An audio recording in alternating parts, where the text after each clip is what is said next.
Hello, everybody. Thanks for coming. I'm just going to check the sound. Can you all hear me okay? Can someone say in chat if you can?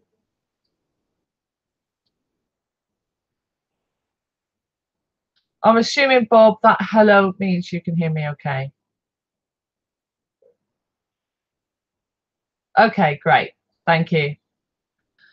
Okay, I wanted to do, I decided to do a live stream today just to talk about some things that were on my mind because my brain is doing my head in today. It's just going round and round and round and round in circles, thinking about stuff. So I thought I'm just going to go live and get it all out and purge myself. So I wanted to talk about the Mandela Effect and this ascension idea that we are ascending, that we are changing, that there's lots of narratives and theories about a new earth that we're all going to go on to, or some of us, a select group, differences of opinions on this, and whether we're going to create a new earth or be transported to a new earth. And so for those of you that are watching this that don't really know yet what the Mandela Effect is, the Mandela Effect is this worldwide phenomena that is increasing in prevalence, where people are experiencing things that their realities, their physical realities are changing in inexplicable ways. So, for example, they might have a yellow car and then walk out one morning and then they got a blue car. They might drive down their local neighborhood and see that a shop that they've known for years no longer exists. It's not a new shop. And when they inquire, the shop that they remember has never existed in that place. There's lots of variety in the examples. Some are more extreme and upsetting, and some seem insignificant and not really have any real purpose behind it.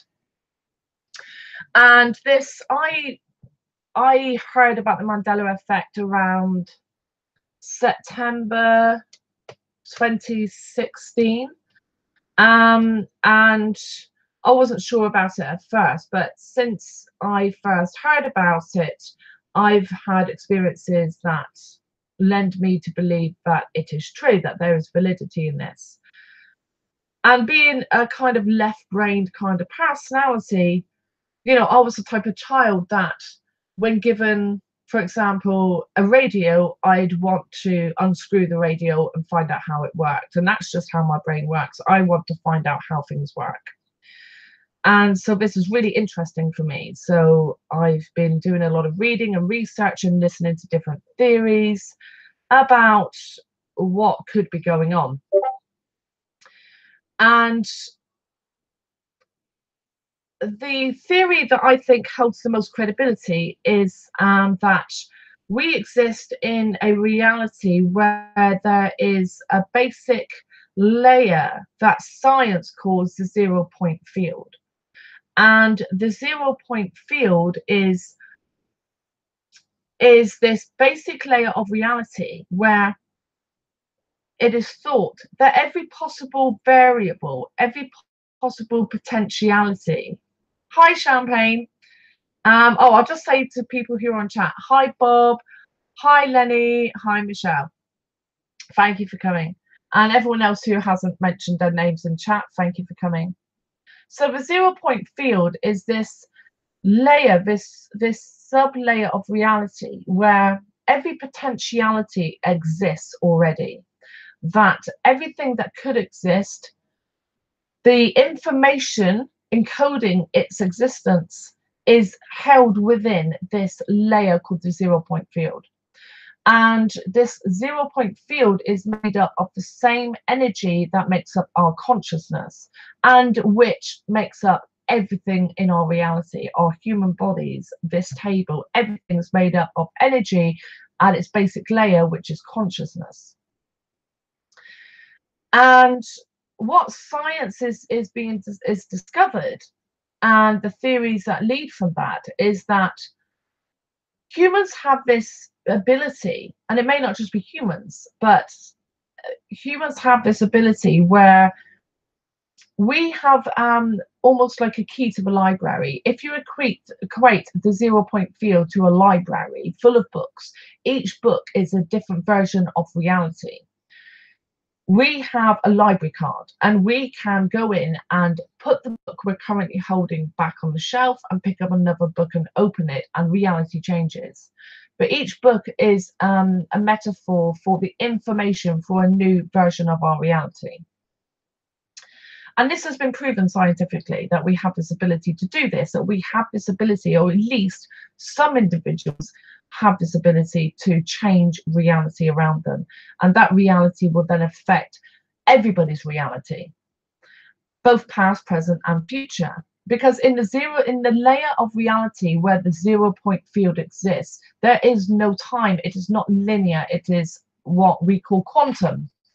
So past, present, and future of all the different variables all exist in this field at the same time. So if I was to change my reality by opening a new book, I have to change the past as well, because the current version of reality cannot exist without the past lead up to it also existing. So when we are changing reality, current reality, we are changing our past realities as well, as a direct consequence of changing our current reality. In addition, changing the current reality changes the future reality as well.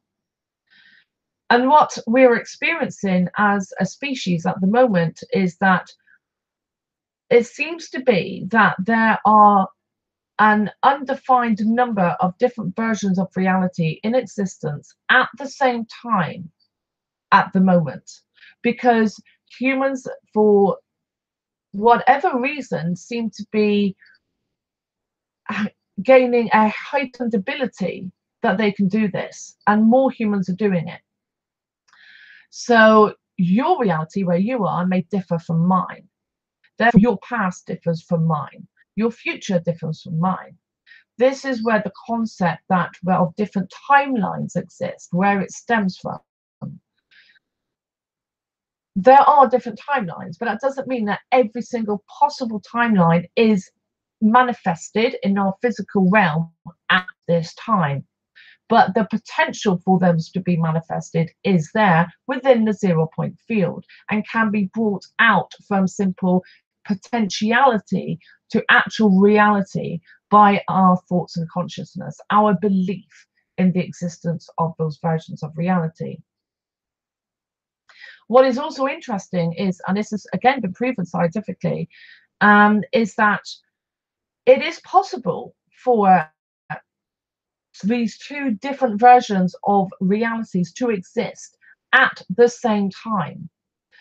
What they found by using people's ability to manipulate the random generation of data through what you might call random number machines is that people can change the current version reality by changing the past reality, which then leads to a new current version of reality. And as long as the old version exists, then two different versions will exist at the same time.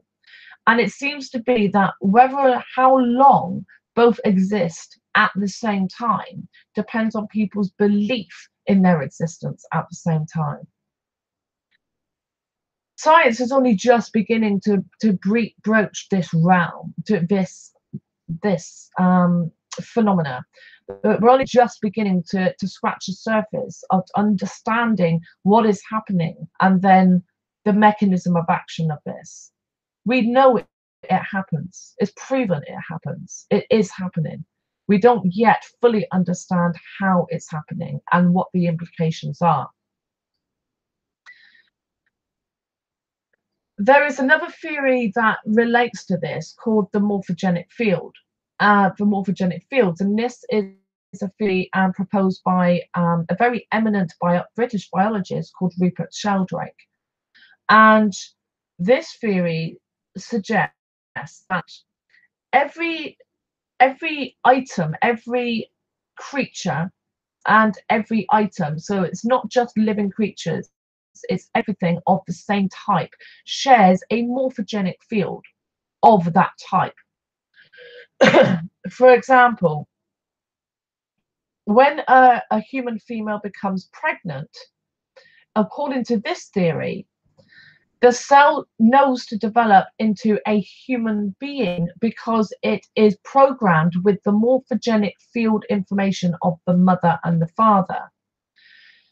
So the morphogenic field provides the information by which the DNA reads that information and then instructs the cells on how to develop. This, again, this ability of DNA to encode, to pick up information and then transmit it to other cells, again, has been proven in the lab. And they do this using photonic light. So, for example, you can have what they have done is, I may have it the wrong way round, but it's the same thing. Say, for example, they had a DNA helix of a salamander in a vessel in a lab, and they shone a specific wavelength of photonic light, into the container, into the DNA, so it passed through the DNA. What they found was the DNA helix is shaped such that photons of light constantly circle like a helter-skelter down the helix, and then back up, and then down, and then back up. Now, what they found was when they removed that DNA helix, those photons of light still continued circling as if the DNA strand was still there for 30 days. What they then did is they repeated that experiment, but in front of the salamander DNA, they had an embryo of a frog. So the light shone through the DNA helix of a salamander and was received by the growing embryo of a frog. And what they found was the frog embryo developed into a salamander and not a frog. The photonic light passing through the DNA helix of the salamander was picked up by the tissue of the embryonic frog, and it changed the structure of the DNA helix of the frog into that identical to the salamander DNA. So that embryo became a frog. Now this can be equated back to the morphogenic field theory, in that the morphogenic field theory may simply be encoded within photonic light. So the photonic light that we exist in, the sun, basically the sunlight, is a mechanism by which the information of morphogenic fields is transmitted from individual to individual or item to item. So another experiment that indicates what the implications of morphogenic fields are is a famous experiment called the 100 monkey experiment, where monkeys in one location of a specific species were taught a skill. And what they found was elsewhere on the planet, monkeys of the same species spontaneously, without being taught, suddenly started exhibiting that same new skill.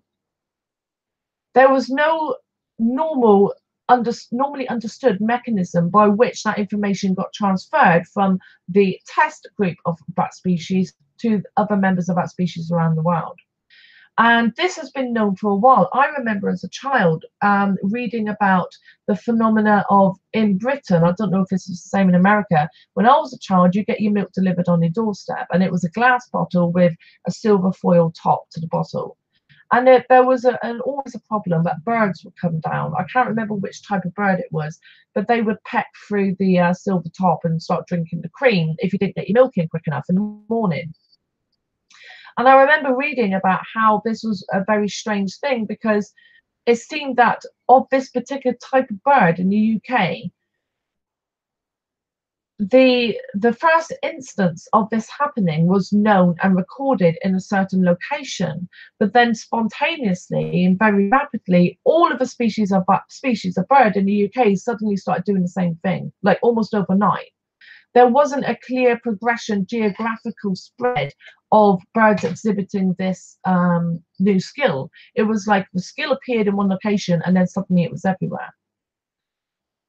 There's another example of this. I learnt when I was doing my biology degree that I think it might have been in Japan, and a species of macaque, if I recall correctly. I may be wrong about that, but somewhere there was an area where some local indigenous people had taught these shore-living primates. They were giving them potatoes. And so they taught these primates how to go and wash these potatoes in the ocean before they ate them. And of course, being primates and highly intelligent, they picked it up very quickly.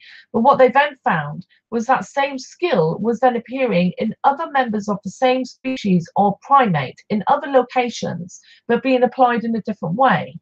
So in another location where this species of primate was not living by the sea, suddenly it was observed that they would suddenly start washing another item of food in a stream. There was no way that the first group being taught the new skill could have transmitted that information normally because of a geographical distance and the different cultures within the two groups. Another phenomena of this in humans is that when IQ tests were first brought out, there was an average pass rate, an average score, an IQ score of the general population. And what has been observed, now the IQ test itself has not fundamentally changed over the decades it's been utilized. But what they have found and observed is that the average intelligence, the average IQ of humans has increased since then, based on the results and the average pass rates of these tests. Now, the theory is that it's not that humans have become more intelligent. It's that humans have developed the ability to pass the test easier. It's almost like when people now take the test, there is some sort of information which enables them to understand what they're supposed to do. And so they're achieving quicker pass scores and an average higher score. Now, this isn't something that's being taught to people. This is when people are doing the test the first time they've come across it. And the theory of morphogenesis is that in all of these examples, when you teach one individual of a species a new skill, then information regarding how to perform that skill is passed what some would call telepathically, but in this theory morphogenically, among the members of that species morphogenic field around the world. Telepathy and transmission of information by morphogenic field is the same thing. One is an esoteric term to explain it, one is a scientific term to explain the same phenomena.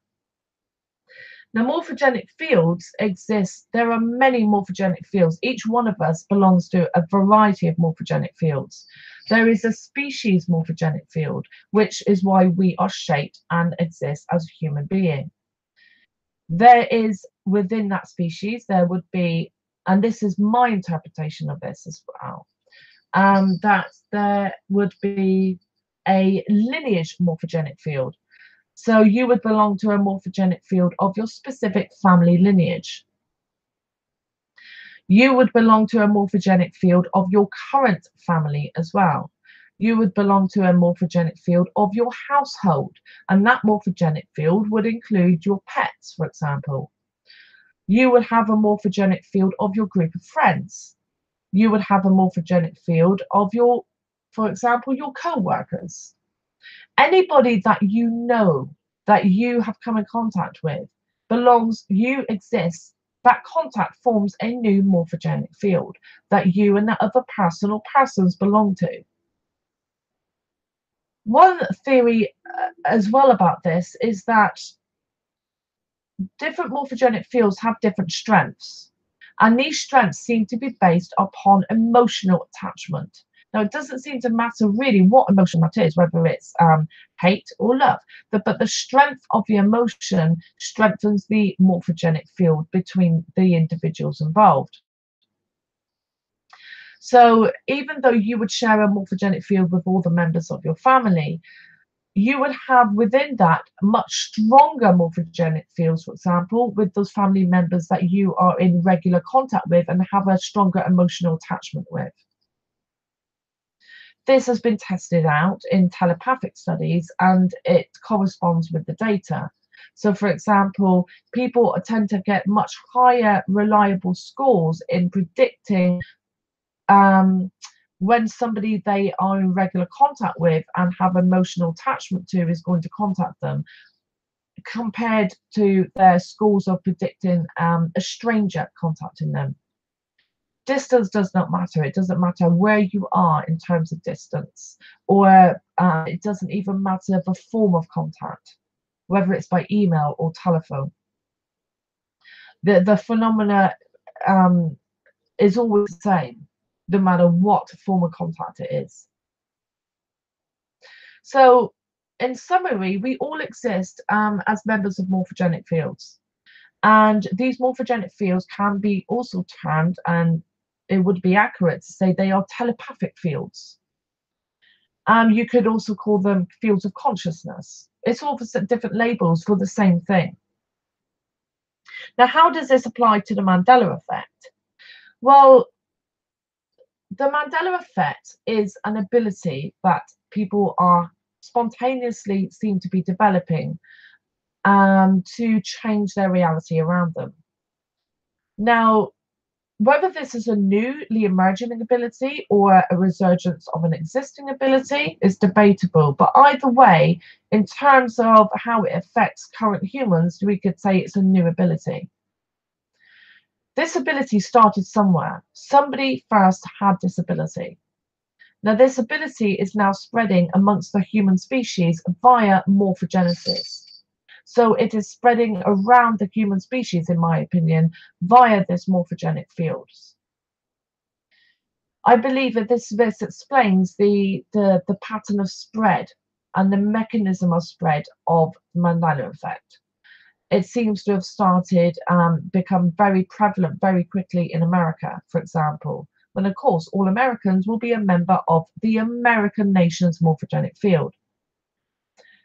I believe it is spreading along within cohorts, groups of people in stages depending on their lineage morphogenic fields.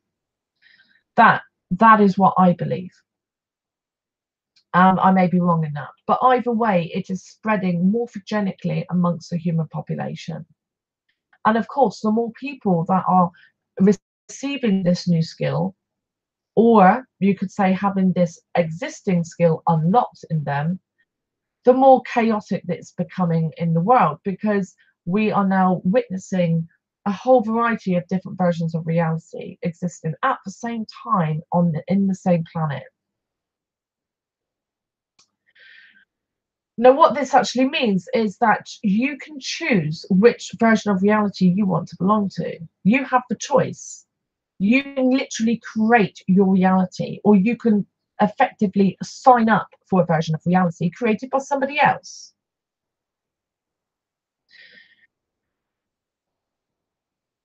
Okay, let me gather my thoughts and where I'm going to go from this. Let me just check the chat and answer anything that's in the chat. No, Bob, it doesn't mean that people before the IQ test have no IQ if the IQ is a measure of a form of intelligence. The intelligence always existed, it just may have had a different name.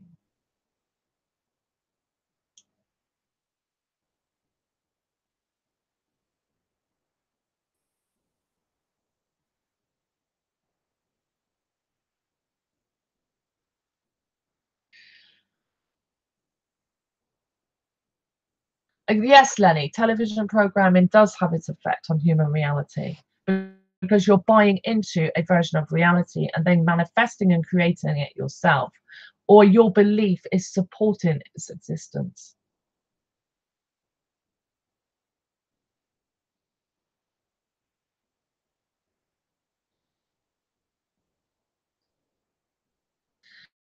Okay, so this applies with when you think of God as well, because if you believe in the existence of a God, that God does exist in your reality. And I believe that the strength and power of that God will depend on the level of belief within humanity of its existence. I believe that we create these entities ourselves. We are divine creators. We are manifestors. We create our reality. So if you want to believe that God exists, then it will exist, literally exist for you. Now, if you can persuade other people to believe in that God, then it will exist for them as well. And the more people that believe in it, the greater its power, if you like, because its power doesn't come from itself. Its power comes from the belief and the manifestation abilities collectively of its believers. So the more believers it has, then the greater the manifestation abilities are of that God via the people that are believing it. And I think this is why gods die, they fade away, and then new ones come. They get replaced with new versions of the same deity. But the deity will still exist. It will change. It will literally change form. It will change gender. It will change name. It would change personality and characteristics depending on what the believers of its existence believe it to be.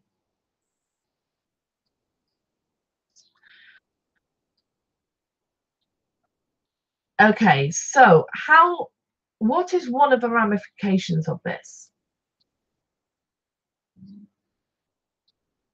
In the ancient history, I'm talking about going back to early Egypt or Middle and Late Egypt, where much of modern culture is stemmed from. Religion. In those times, religion, there was one religion of the entire empire of Egypt. There was one god or set of gods. It was a set of gods originally, and then it became monotheistic. So it became all the gods were suddenly combined into one god. I mean, it's argued by many that originally these gods were simply means of explaining cosmological laws to the common people in a way that they could understand.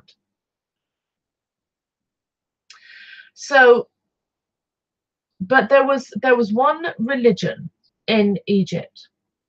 However, there were two shades, if you like, of that religion in existence at the same time. There was one for the common people, and then there was another for the aristocracy and the priest class. So the aristocracy and the priest class, they would have a much more stringent, strict religious creed. And it would be they who would be required to do certain rituals. There would be certain rituals that would be performed in front of the normal population, but then the people in the aristocracy, the royal lines, and the priest class would then go into the temples, the portions of the temples where the common people were not allowed, and then they would perform other rituals. And then there would be a further inner sanctum where only, for example, the pharaohs and their family and the very top priests would be allowed. The Holy of Holies, it was later called in Judaism, where the very secret rituals would be performed. And the reason for this, I subscribe to this understanding, is that they understood what the religion was all about, that it was an understanding, a mathematical understanding of the mathematics that underpin this reality and the laws of physics and cosmology. But for the common people, they were taught a version that had these gods and goddesses and that represented these different aspects of our reality. For the common people, they might have shrines in their houses, But their religious duty would be just to turn up at these festivals every few times a year. You know, you can imagine it. Oh, let's take the kids to the festival, bring a picnic around the Giza pyramids and watch the procession, and it's like a carnival day. Hi, David. So that is how the religion of Egypt then evolved and changed, and one of the big changes occurred when the processional age changed from the bull, towards the bull astrological sign, to the ram astrological sign. So, which is why, for example, in early Judaism, the ram worshippers were called the shepherds. You get a lot of references in the Old Testament to do with Egypt, which don't make no logical sense if you read it literally. Oh, the Egyptian pharaoh hated the shepherds. Why would they hate shepherds? But that is a term to describe the shepherd. The shepherds were the people who were worshipping the ram, who understood that processional age had changed. The cattle were the word describing the still existing bull worshippers, because there was an argument between one half of Egypt and the other half of Egypt as to which processional age they were in, because processional ages don't just end overnight. There is a process, and there's no clear, defined, and agreed date as to when they change. It's open to interpretation because it's a slow change occurring over many, many years.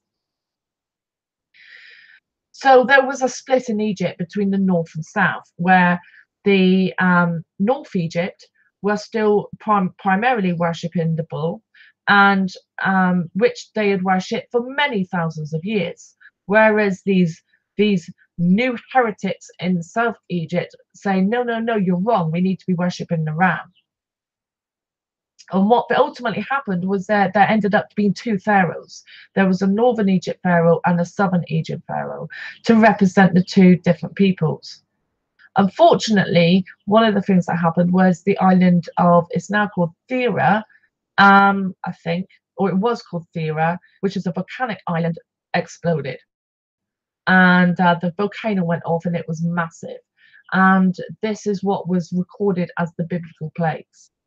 All of the things that are biblical plagues are consistent with the effects in Egypt of this volcanic eruption, and the dates tie in, they match. And there is archaeological evidence to prove that this volcanic eruption did directly affect all of Egypt. Now, at the time, what happened was the bull worshippers were saying, you see, it's the ram worshippers. God's angry, caused all this to happen, and it's their fault. And of course, the ram worshippers blamed the bull worshippers. See, you haven't changed your worship, and God's angry, and it's caused all this. And so it initiated a theological and political civil war, which culminated in the Hyksos pharaohs and their people, the southern Egypt ram worshippers, getting kicked out of Egypt after a civil war that went on for about 22 years.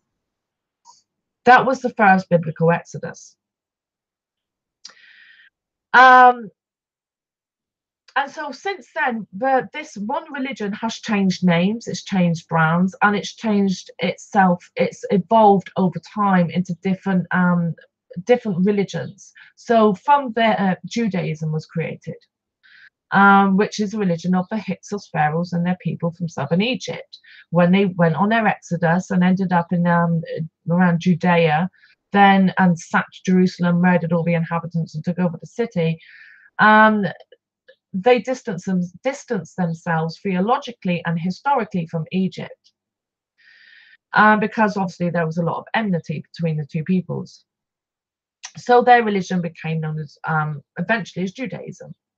And of course, Judaism split off into its different variations of Judaism over time. There were other later exoduses of Egypt of the ram worshippers as well. They were called lepers as well in the Old Testament, whereas lepers in Egypt meant something totally different from what we think commonly now it meant. It didn't mean a disease. It was a derogatory term for ram worshippers. So And of course, this further changed the developing Judaic religions, because these exoduses kept happening, new influxes of people still worshipping more archaic versions of Judaism would go into the same region, and it would cause theological disputes between the different factions. And so what happened then, but even then, it was still the case that there was a definite separation, a divide between what the common people were having to do in terms of their religious duties and understanding, and what was being taught to the priest class and what they knew and had to do in terms of their religious duties. So eventually, we get the Roman Empire, and we get the problems with all of the Judaic revolts in the region, which culminated in what happened to the man that we call Jesus, the king that we call Jesus, and the revolts of that time against of the Judaic factions and the Essene sect against the Roman Empire and taxation. And of course, back then, the money was really collected by the priest class, so it was all intimately involved. So Jesus was dealt with. Jerusalem was sacked. The Holy of Holies and the temple was stripped of all its riches. But there was still constant rumblings of discontent in the region between different infighting between the different Judaic factions. And so a solution was determined that the best thing to do a few centuries later was to create a new religion, one that agreed with the basic tenets of all the different factions and incorporated the pre-existing more Roman theology, so that it would be more acceptable to the majority of people in the empire, and hopefully stop the constant infighting and revolts in the Eastern Empire. Now remember, the Eastern Empire, the Judaic region, was very important to the security and safety of the Roman Empire at this time, because their main enemy was Persia. And that area was buffer zone geographically between Persia and Rome proper. So having this constant political and theological instability in the region was a massive issue for Rome's security. They had to find a means to stop this constant bickering and infighting and revolts. And this was what they did in order to stop this from happening. And it worked. Unfortunately, it caused massive persecution of the people that refused to agree to this new version of Judaism, this what has been called by Ralph Ellis as a simple Judaism, which later became known as Christianity or Roman Catholicism. And so Roman Catholicism was born. In Roman Catholic, you still had this difference between what the common people were taught and what the clergy were taught, what the priest class was taught, and the aristocracy of the nations that were predominantly Roman Catholic. And this has continued ever since, up into Protestantism and in all of the various different forms of this Abrahamic group of religions that have spread out over the world.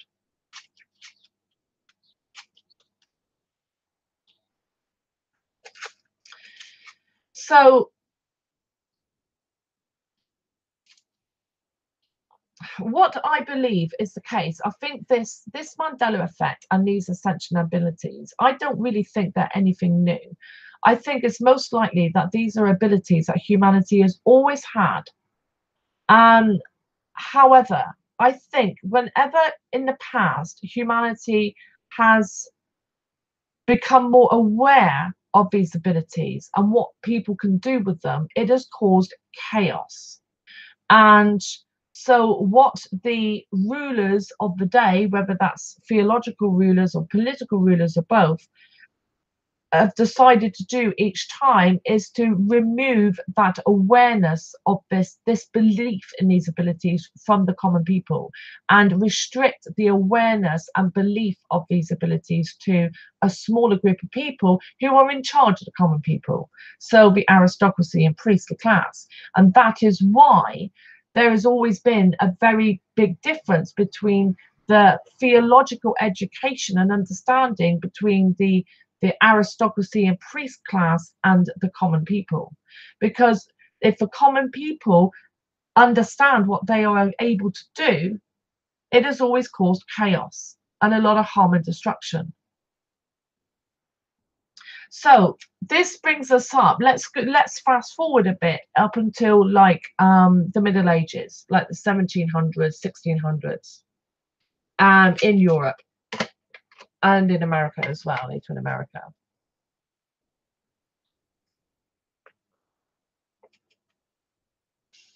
Look at Mel, she thought her fish tank is a widescreen TV.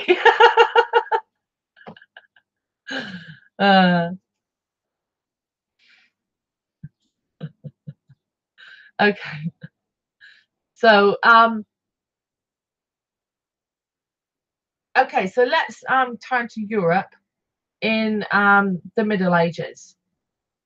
Now, I think there's always been a leak of this understanding and awareness out of the aristocracy and priest class into the common people. I think that has always happened.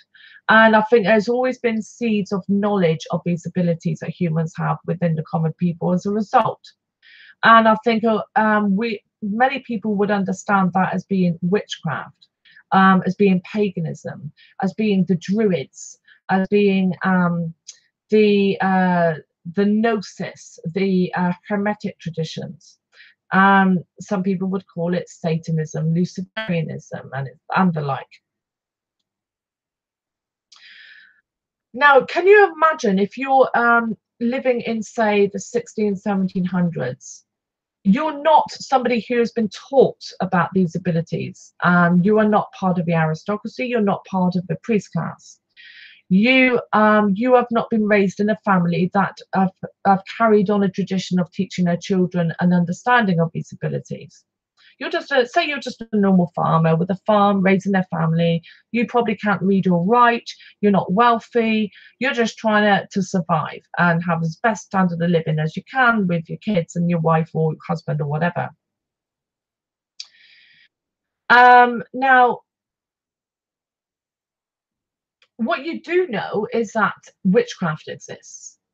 You know that witches exist. This is a popular, this is a well-known something that you've known from childhood. It was taught to you by your granny or whatever. Well, yes, witches exist. They're out there, right out there. Obviously, you are, if you're in Europe, you're probably a Roman Catholic. You therefore understand that witchcraft is evil. That people who can do these things, they're probably sleeping with the devil or something. They probably got demons helping them. And there's been some rumors in the village, you know, most of your life that, you know, Mrs. Biggles, who lives on the hill, lives on her own, has got some cats. Oh yeah, she's a witch. What's really happening is maybe if she is a witch, Mrs. Biggles, who lives in the hills, is simply somebody who has an understanding of the abilities that all humans have, but most people don't believe they have, and therefore, effectively, because we all create our reality, they don't have them. But she's been raised by her family and taught from childhood that yes, we do have these abilities. She might even have been taught it's a special ability just passed down through her family, because that's understandable. If your family lineage understands that most people don't have these abilities, but your family does, then you're going to think it's something hereditary. It's something special about your family line. So Mrs. Biggles, you know, she's a herbalist and she's just making some herbs and helping people. She's doing a bit of spell work. She understands that what she thinks is real is real. And, you know, she's just making a living and generally a nice person who just wanting to help people. But the rest of the village, you know, they're Roman Catholics or they're some other religion that believes that this type of thing is evil. And this other hypothetical person, you know, Mrs. Biggles walks past their farm one day. He's had some scuttlebutt about her. He's very nervous about her, and his cow dies.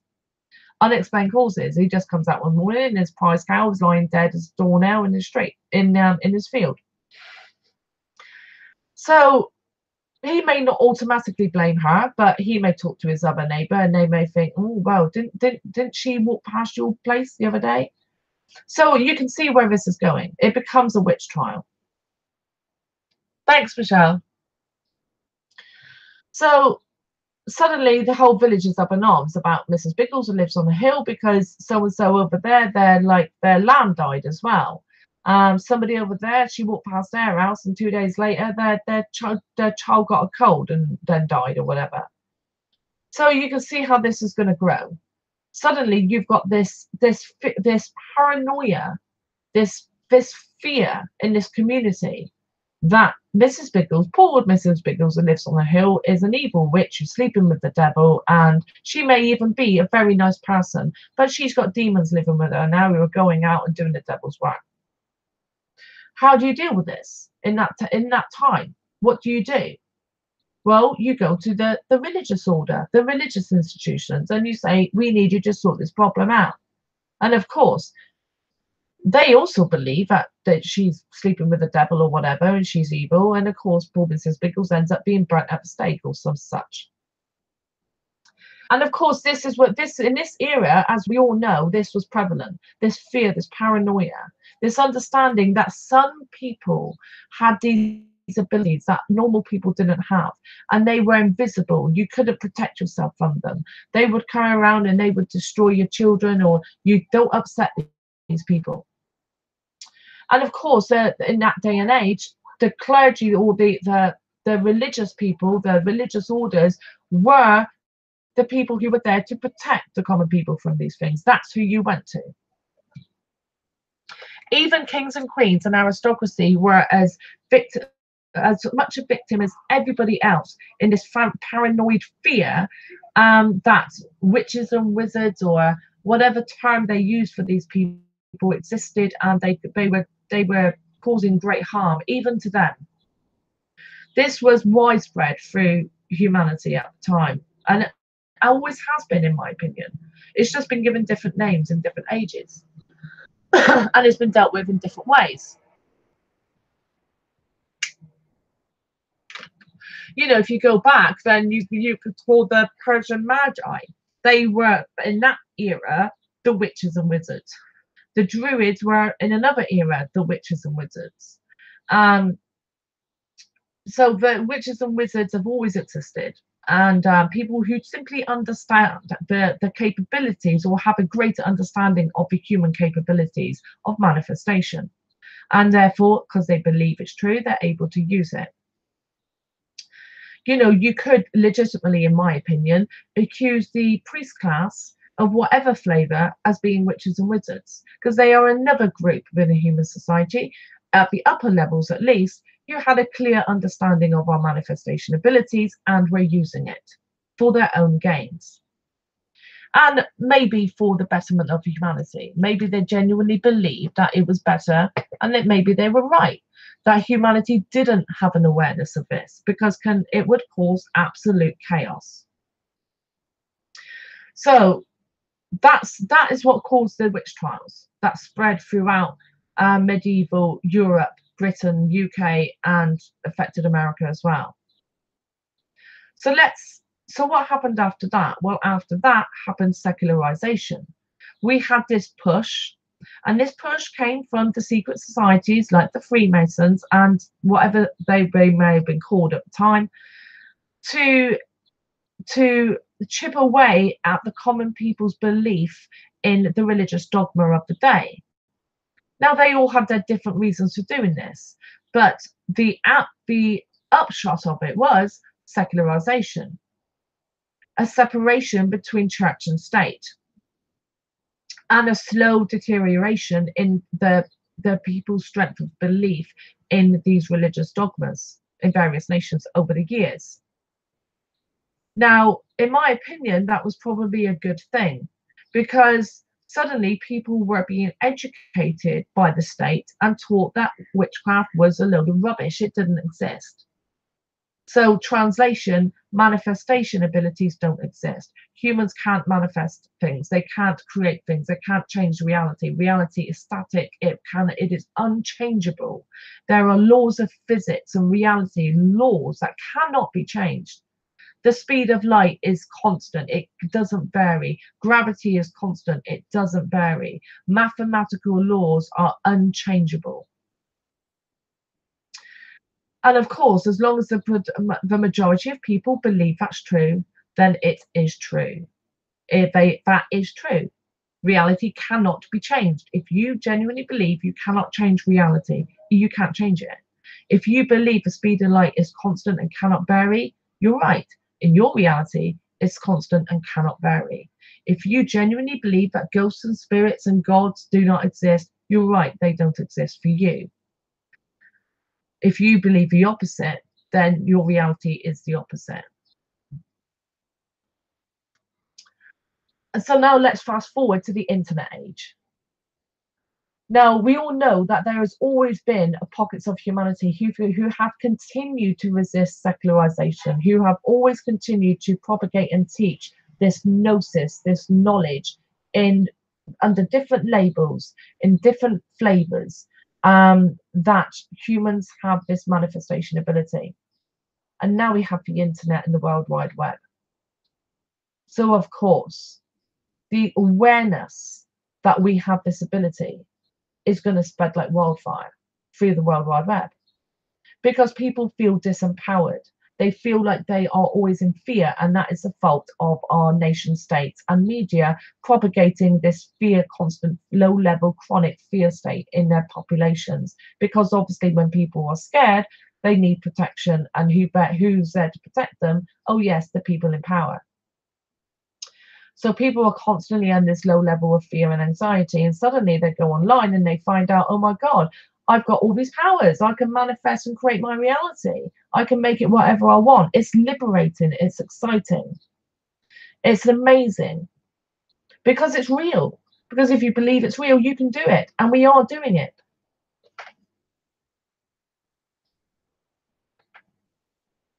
They call it prayer. Was that not a good point? Yes, Michelle, exactly. Prayer is another form of spell work. It's just witchcraft under a different name. It's manifestation under a different name. Thanks, David.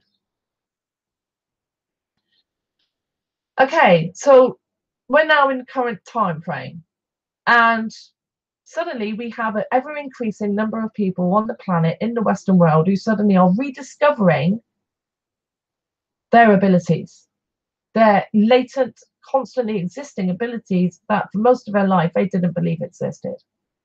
And suddenly they believe it does exist, and therefore it does exist. Now they can use it, and they are using it. Majority of people are still using it at a subconscious level. But many people now are learning to use it as in a conscious level with deliberate mindfulness and action. But, and this is where I get to modern day witch trials, the risk of this is this: how much has humanity really changed in terms of, or since the Middle Ages or the medieval period? Just how much have we changed? Okay, yes, we have technology now. We have our standard of living in the Western world is far and above what it ever was then. Our children have free education. They go to school. They're taught to read and write, and they learn all the sciences, etc. Yes, all of that is very different and has changed. But what I'm talking about is our consciousness level. Just how much have we really changed in nature? Because I'm beginning to realize we haven't really changed at all. Because the same thing that happened back then is happening now within this new agey ascension Mandela community online. Once again, we're having witch trials. Once again, people are assuming and blaming demons or negative entities or alien entities or whatever word they want to use for the problems in their life. You got people who are having computer issues.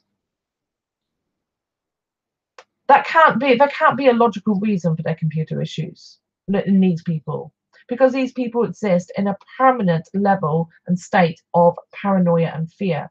They are the perpetual victim who needs protection. So therefore, they're always under attack. They have to be under attack because they can't be a perpetual victim if they're not under attack by something or somebody. And this is another variation of that. So let's say, for example, they're getting glitches on their computer. And they've heard some rumors about somebody in their community who may be, oh, somebody told them once that, oh, that person has got demons around them. I'm just naming examples. It could be lots of variations on this theme. But let's just say they heard that somebody's got demons around them before. Suddenly they're thinking, oh, yes, it does seem to be that whenever that person is with me in chat or is in the server, that I get problems in my computer. Suddenly they are linking two completely unrelated events to form a picture that explains the phenomena that they are experiencing. Now, because they have now believed, if they now genuinely believe that that is true, then they're right, it's true. The demons exist in this example. But the demons aren't, in my opinion, aren't coming from this other person. They're creating the demons themselves because they suddenly believe they're being attacked by demons. So the demons are there. And suddenly we have a witch trial because now they go to somebody else and say, I saw a demon. The demon attacked me. And I know it came from that person. And now that other person may have heard from somebody else rumors that this person may have had demons around them. Perhaps they were on a video chat one day and there was a glitch in the video chat. Now, this could be a perfectly logical, rational, technological glitch. It could also be a glitch manifested because one of the people watching it really believed or suspected that that person was infected by negative entities or something. So we know, and this again has been proven scientifically, and we all know this happens, where our energies and emotional states affects technology. But suddenly this is more evidence. And suddenly all these people start speaking together and they're all pulling together their anecdotal and coincidental evidence that this person has demons, in this example, attached to them. And then suddenly this person is tried and found guilty without a trial, without any proof, with no possible way of proving their innocence. Oh, suddenly that's it. They're guilty. They got demons. And this person may be the nicest person ever. And even the people condemning that person may agree that person is the nicest person ever because they may not know they have demons. And so we're back to the Salem witch trials. The only difference is at this day and age, that person is unlikely to have a lynch mob turn up at their home, drag them out and put them on a burning stake. However, they are condemned. They are demonized. People, even the people who don't really understand and don't really believe it yet, they're worried. They hear the rumors. They behave differently with that person. They might avoid the presence of that person just in case. They're really not sure what to believe. But it creates fear and anxiety. And so suddenly the belief that this person is doing this becomes real. But it's not this person doing it, in my opinion. It's everyone who believes they're doing it who's doing it. I've been accused of it. I have been accused of having negative entities attached to me. I have been accused surreptitiously in another way, in a roundabout way, of being a reptilian, of being an alien. I've been accused of running a cult. I've been accused of being an Illuminati. I've been accused of all sorts of stuff. So how much have we changed? Really? Is humanity really ready to have and be able to use, again, manifestation abilities? Because this has only been going on for a short period of time and already people are manifesting all sorts of stuff, negative stuff. And they're turning on each other. I mean, what really gets to me is that in this community, we're supposed to be people who embody universal unconditional love for all humanity and everything else. How is that loving?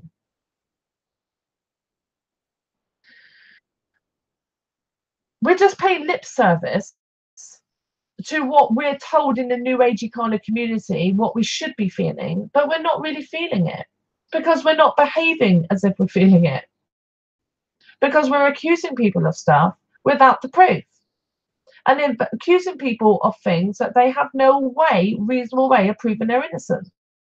And these accusations stick. Mud sticks. It ruins people's reputations and it ruins people's experience. And in addition, ultimately, you're only harming yourself. Because if you subscribe any strength of belief to these types of things, you are harming yourself.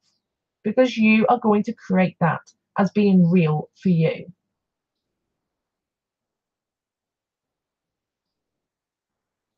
Look at it this way, that the Earth has many different timelines. This is another way of thinking about this 0 point field and the different realities that we can create. So there are different versions of reality in existence at the same time. You could say that they are different timelines and different Earths. Which one do you want to live on? Do you want to live on an Earth where people are going to attack you all the time with demons? Do you want to live on an Earth where people can psychically attack your computer equipment? Are you going to want to live on an Earth where people can make your pet die? Make your family sick? Do you want to live on an Earth where people are so paranoid and so fearful of all of this that there are people being accused and either really or proverbially hung, drawn, and quartered by communities without evidence, without proof, without any means of saying they're innocent and proving they're innocent? Is that the kind of Earth you want to live on?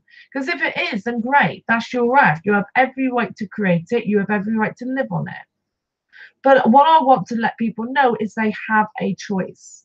You have a clear choice not to live on such an Earth.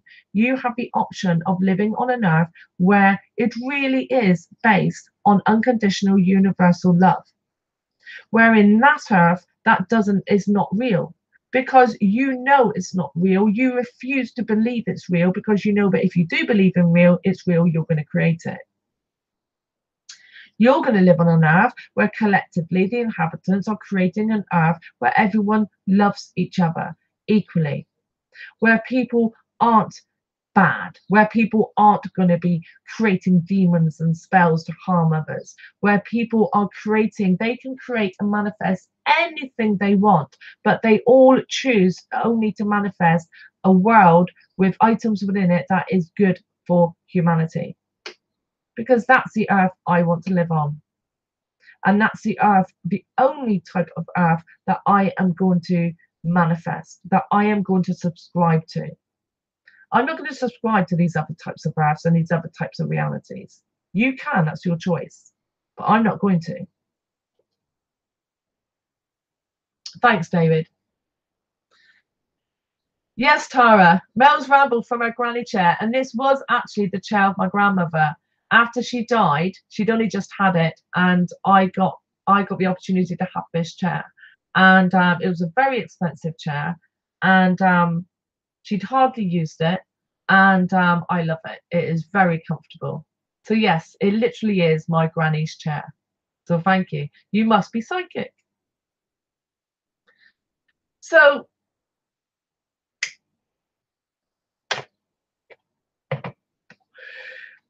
I guess what I'm saying is if you are a member of an online community where you're talking about these esoteric subjects and you're hearing things about New Earth and 5D Earth and ascension and manifestation and witchcraft or spells or all of these things, which are all basically the different names for the same thing, I just want you to understand that you have a choice of your reality and you can create your own reality.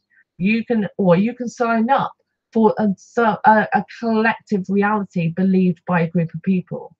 It is your choice. You have that ability.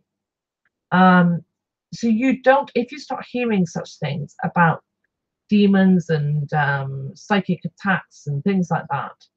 You have a choice as to whether to be a victim of that or not, susceptible to that or not.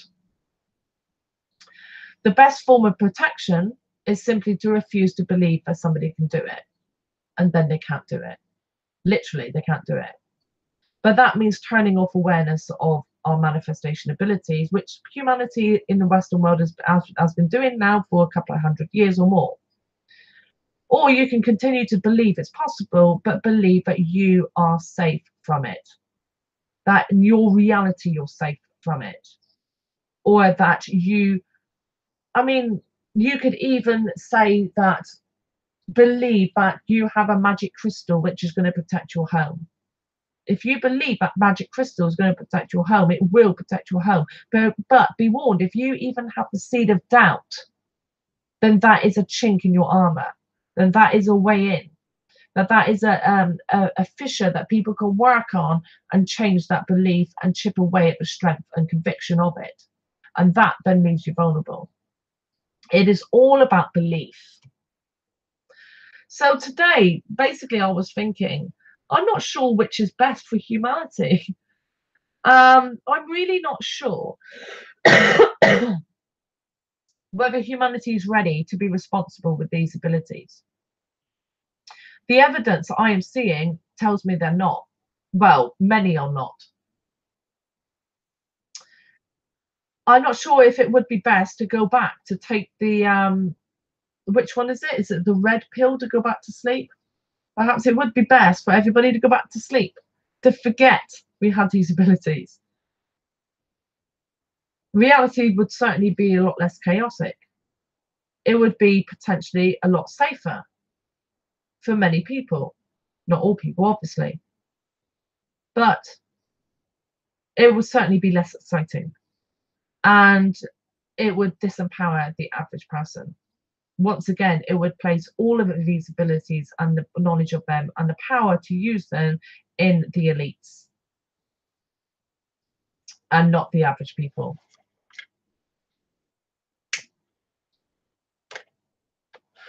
So this is basically just a gentle warning to people to just be careful, because the old adage that be careful what you wish for is very, very true. Be very careful what you wish for. Be very careful what you think. Be very careful about how you feel about people.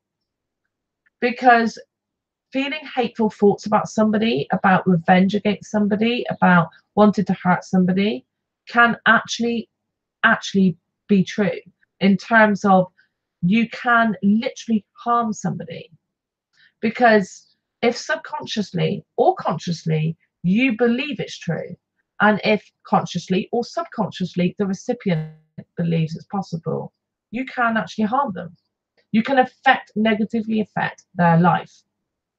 Then that may be shocking to many people. You may not never even considered that can be the case. But I promise you it can be. I know from my own life experience in my younger years that is true. So be very, very careful what you wish for, and be very, very careful what you believe. You can change your belief. You can change what you believe to be true. You can certainly, everybody can easily alter the conviction in their beliefs.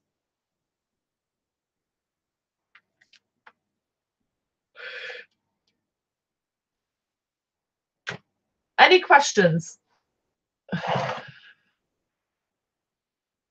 I think there's a lot of truth to that, Tara.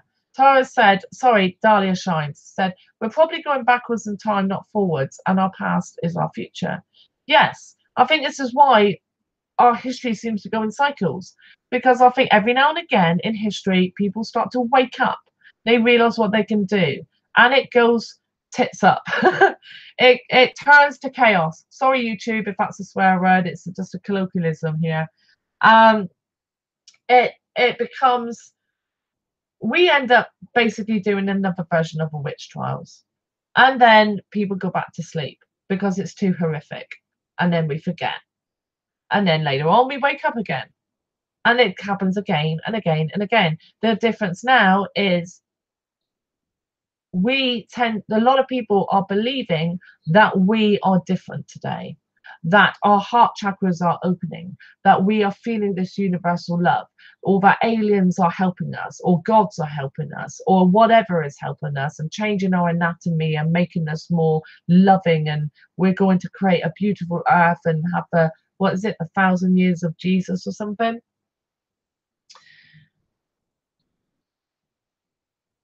And I think that's a good thing. I think that is a good thing to believe in. Because if we want to retain these manifestation abilities, it is really important that you genuinely believe, that you feel this sense of universal connectedness and love. Because if you believe it, you will feel it. And if you feel it, then you will know it. And if you know it, then you'll know how important it is to be very careful what you say, and be very careful of the intent of your words and your thoughts against other people. And that will stop, hopefully, another repeat of the Dark Ages and witch trials phenomena. And hopefully we will then be able, and it will be safe, even if it's being given to us from an outside agency of whatever kind. If that's the case, then they can easily remove it again. Whatever the case may be, that will hopefully ensure that we are able, or choose to, or are allowed to, whatever your belief is, to retain these abilities and create a better earth for everybody.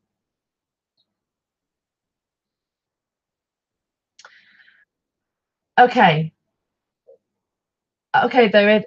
Question: if one or some proclaim stuff and there is enough attention placed on the subject, how much concern do others have for proactive protection? That depends on your conviction and your type of beliefs, David. If you believe that no, it doesn't matter what anybody else thinks because it's not true, then you don't need protection, because your conviction in that it's not true and it's not possible and it doesn't exist is your protection. But if you subscribe, even in a small way, to a belief that what they are saying and claiming might be true, or even if the context is different, you believe that they might then be able to attack you, for example, then that is a problem potentially. So therefore, you will believe that you require protection. So you've just got to create that protection for yourself. It doesn't matter how you do it, in what form you do it, how you visualize it, what you use, as long as you believe that what you do is protecting you. Because if you truly 100% believe you're safe, you're safe.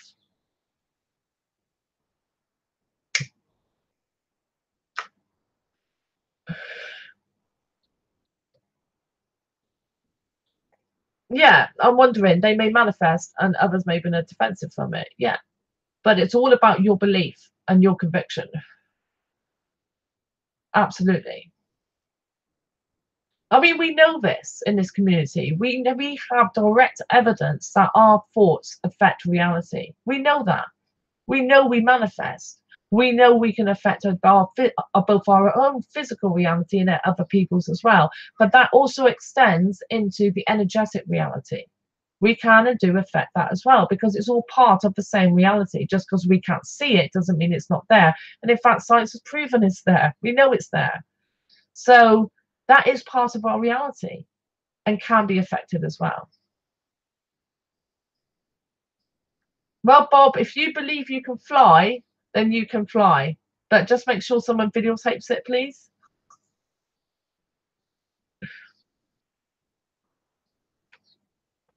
Bob is singing now in text. I believe I can fly. I believe I can touch the sky.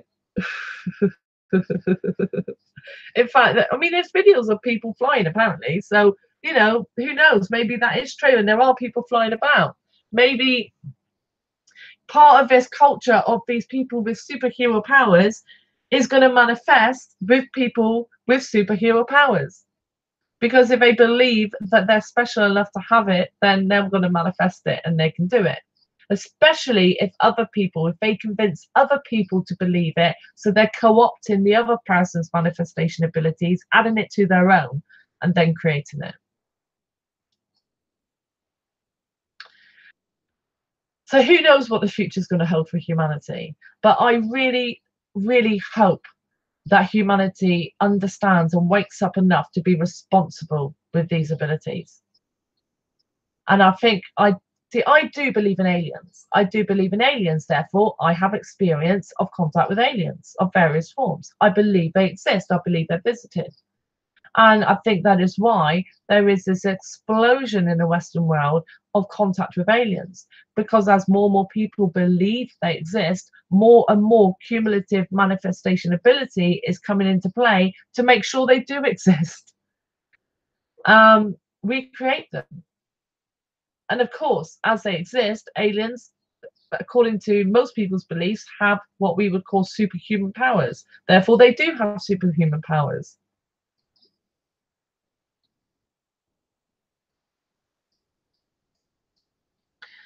Thank you, Double O. Love you too. So another thing I'd like to add as well, another way of saying something, is that if you profess to love somebody unconditionally, then how can you knowing about manifestation abilities, knowing what that means and the implications of that, how can you then knowingly subscribe to the idea that that person is, in the example that I used, demonically possessed?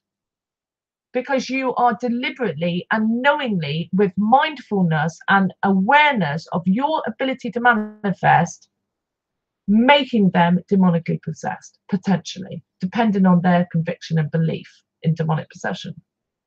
How on earth, how in heaven, hell, or earth is that unconditional universal love? It's not. It's the opposite of that. It doesn't matter what you say, the words you use, it's what you think and how you behave and what you do to others that shows your true heart.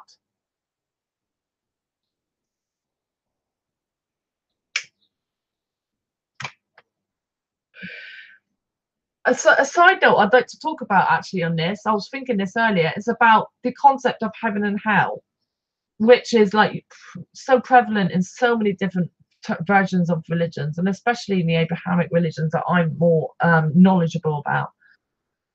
I've got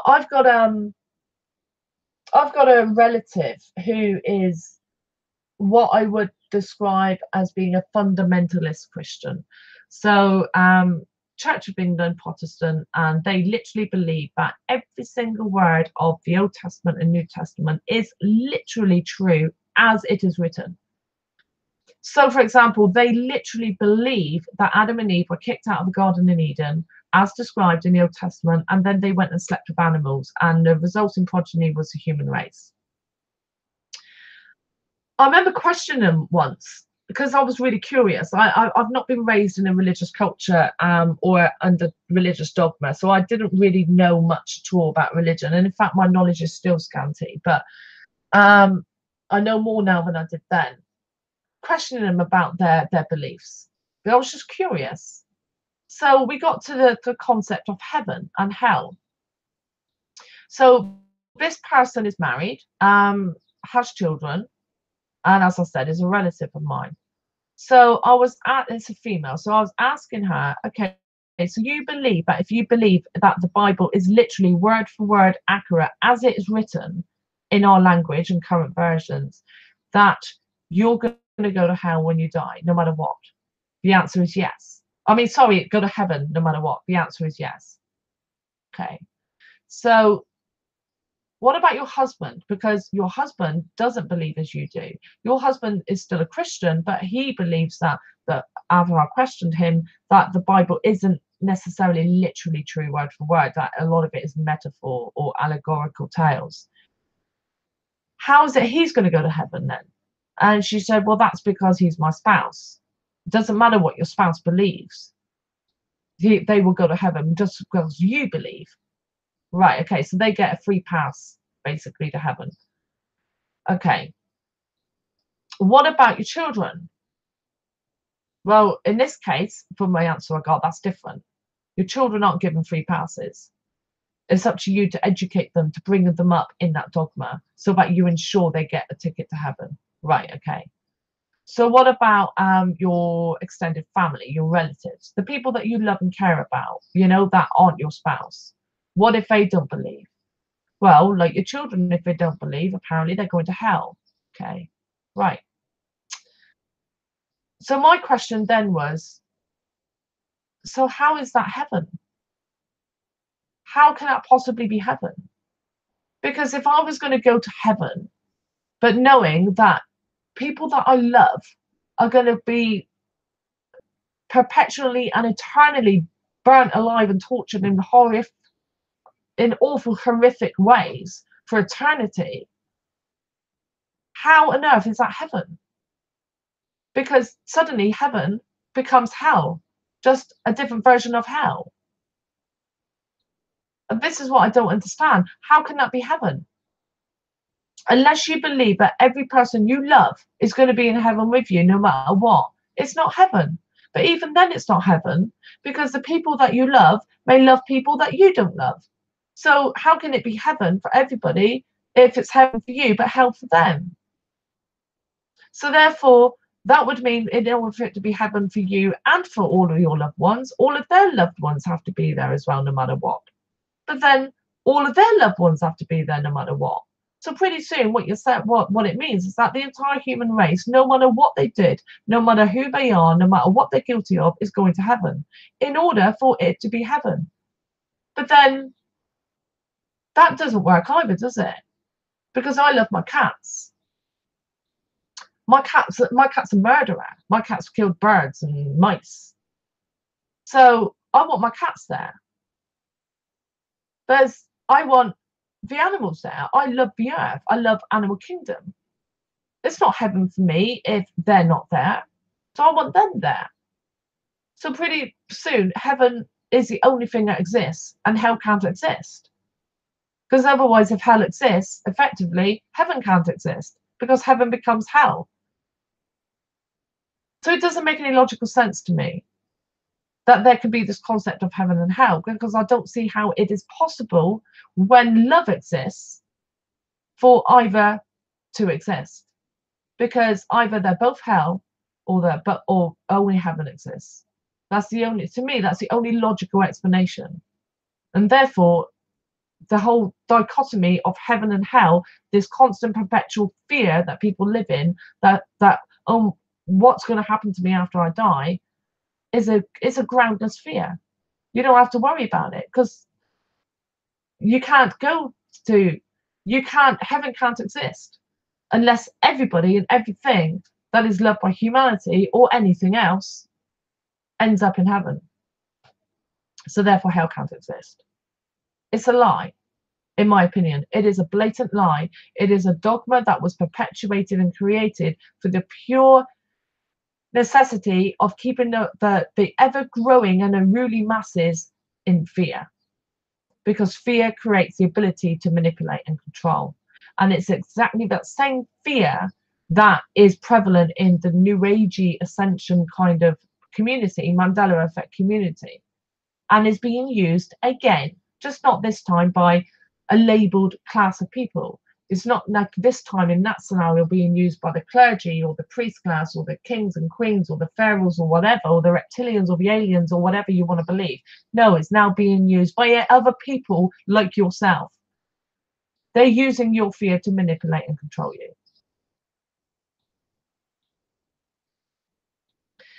Hi, actually, Ari, I live in Plymouth in the United Kingdom.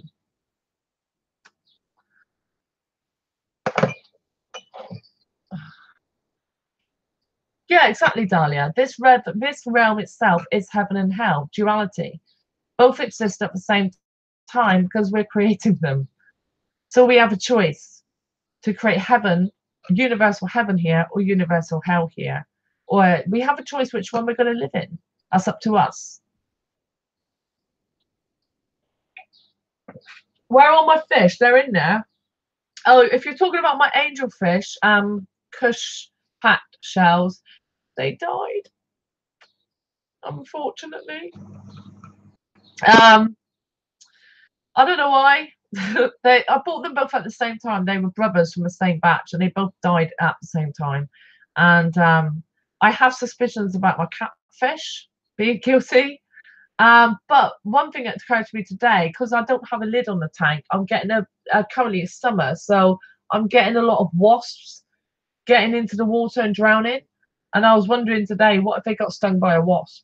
I mean, I don't know, but it could also have been water conditions. I've done a big clean, and not too much of a clean, obviously, but I've done a clean. I know, Willie, they died. Bob actually saw that they weren't there before. He did say, and I thought they were sleeping. They're dead in it. So yes, but so any questions? And does anyone want to jump on?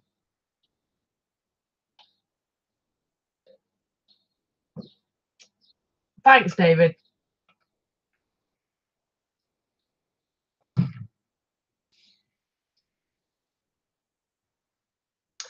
What religion am I? I'm not really a religion. I don't subscribe to a religion, actually, Ari, in terms of an organized dogmatic theology. I deliberately prevent myself from subscribing to any one belief, because once you do that, actually that leads into something that's in the title, the Furrows. If you subscribe to any one set of beliefs, you are limiting your reality based upon those beliefs. You're also limiting your experience after this physical body dies based on those beliefs, if those beliefs give you a set of ideas about what happens after death. Whatever you believe is what you're going to experience. So I do not subscribe to any one set of beliefs. I'm open-minded, but because I don't want to be blocked in any one version of reality. I want to be able to create my reality as suits me at the time. And to do that, you have to not be subscribed to any stringent, rule-based set of beliefs.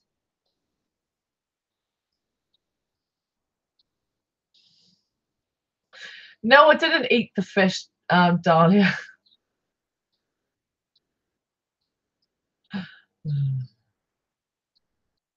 No, I'm not a pagan. I wouldn't subscribe to being the pagan theology either. I am more of a science-based person, but I'm not really what many people consider a scientist. Like, I like science, I like understanding how things work, but I have never seen an issue with what I before I would have called my spiritual beliefs, while becoming a scientist either, because I just don't understand why there is this divide. I think it's an artificially created divide. I do believe that science can be a religion for some, because it's dogma. And if you convince yourself that what you are taught in science is the full truth and the only truth and nothing but the truth, that is a religious dogma. So it becomes another belief furrow, and you constrict yourself into a certain version of reality.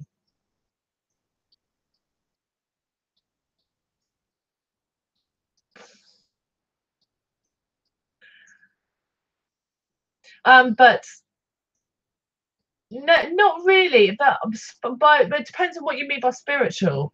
Like, for spiritual, for me, is simply the concept that there is an existence after death, after physical death.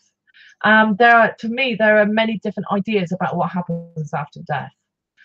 Each one of those can be a type of belief. But if you don't subscribe or hold to any of those, if you're open-minded and accept that really you don't know for sure, you may have an idea, but you're open to the fact that you're never really going to understand or know it all, then I don't see that that's a belief.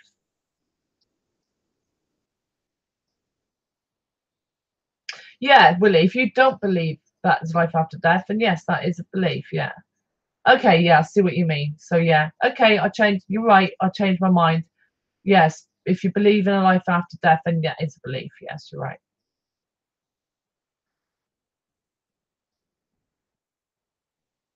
Yes, Bob, that's what I'm trying to do. Go beyond belief. But it's a constant thing you have to check yourself with, isn't it? You have to constantly self-reflect and analyze what you're thinking and believing.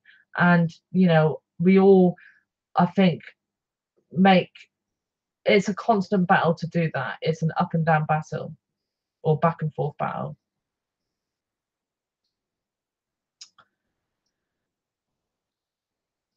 I don't believe there are natural laws, Lenny.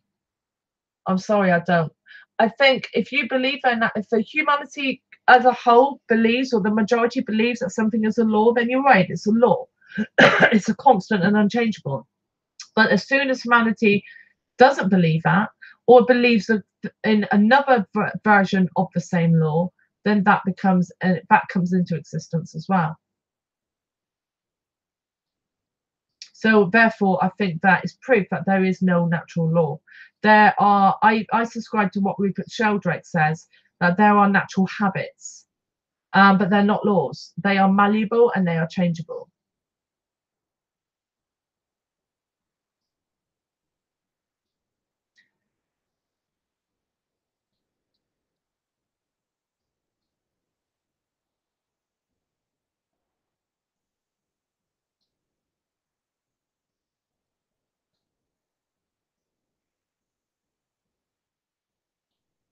It is hard, Willie. Willie has said it's very hard to escape the pre-programming we've been through. And yeah, that's very hard. But one thing I've realized is, yes, I've spent my life being brainwashed effectively into a version of reality that has been taught to me. And then I woke up, or began to wake up, and then move into another community with a whole different idea of reality. But what I've suddenly realized is I've been brainwashed again, because what I'm believing now is another form of brainwashing. So brainwashing never ends. People have got this thing, oh, we're all brainwashed. Oh, the TV's brainwashing us. Oh, the media's brainwashing us. Oh, the religion's brainwashing us. Yeah, they're absolutely right. They are. But you're always going to be brainwashed, because you're alive, you're a human being, and you're always absorbing information of one type or another and incorporating it into your idea of your reality is brainwashing. We're always going to be brainwashed. The only way you can't be brainwashed is if you don't think. If you know, I think, therefore I am. But the only way not to be brainwashed is not to be.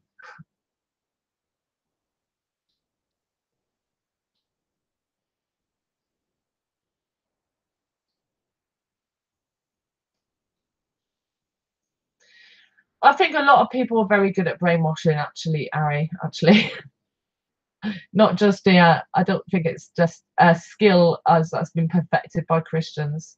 Because if they were, every human on the planet would be Christian, and they're not.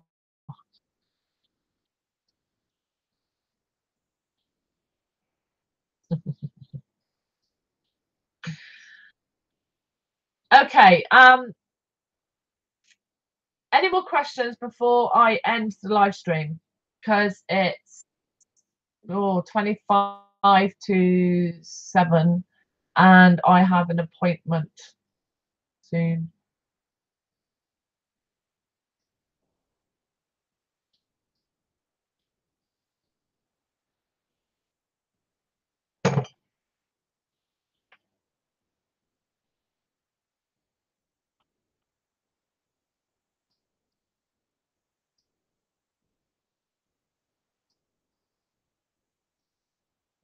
No?